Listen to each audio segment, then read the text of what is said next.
Révélation chapitre 4, verset 10, 11, mes bien-aimés dans le Seigneur, décrit une scène céleste. Les 24 vieillards se prosternent devant celui qui est assis sur le trône et il adore celui qui vit au siècle des siècles et ils jettent leur couronne devant le trône en disant: Tu es digne, notre Seigneur et notre Dieu, de recevoir la gloire et l'honneur et la puissance, car tu as créé toutes choses et c'est par ta volonté qu'elles existent et qu'elles ont été créées. Frères et sœurs bien-aimés dans le Seigneur, c'est avec Paul ça que nous saluons dans le précieux nom de Jésus-Christ de Nazareth.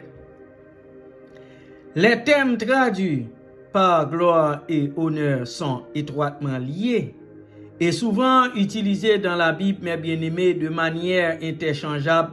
Mais il y a une différence subtile entre elles. Le terme le plus souvent traduit par gloire fait référence à valeur inhérente, intrinsèque, tandis que le terme traduit par honneur fait référence à la valeur perçue attribuée. La gloire est une qualité inhérente à l'être glorifié, mes bien-aimés, comme un miroir qui reflète ce qu'il est. Nous glorifions Dieu en reflétant son caractère. Le glorifier, c'est lui rendre honneur pour ce qu'il est. Dieu est infiniment glorieux. Les hommes sont glorieux parce qu'ils sont créés à son image, mes bien-aimés. Genèse 1, verset 27.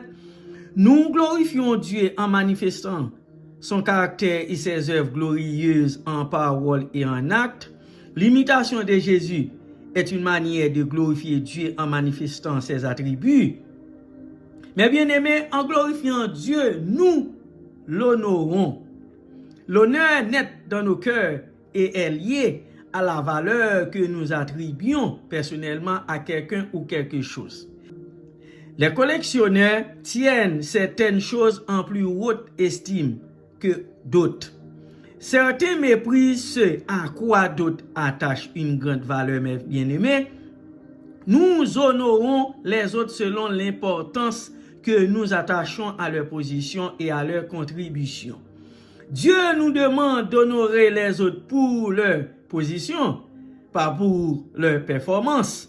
Nous devons honorer nos parents, Deutéronome 5, verset 16, Éphésiens 6, verset 1 et 3, les anciens, Lévitique 19, verset 32, 1 Timothée 5, verset 1, 2, et ceux qui nous gouvernent, 1 Pierre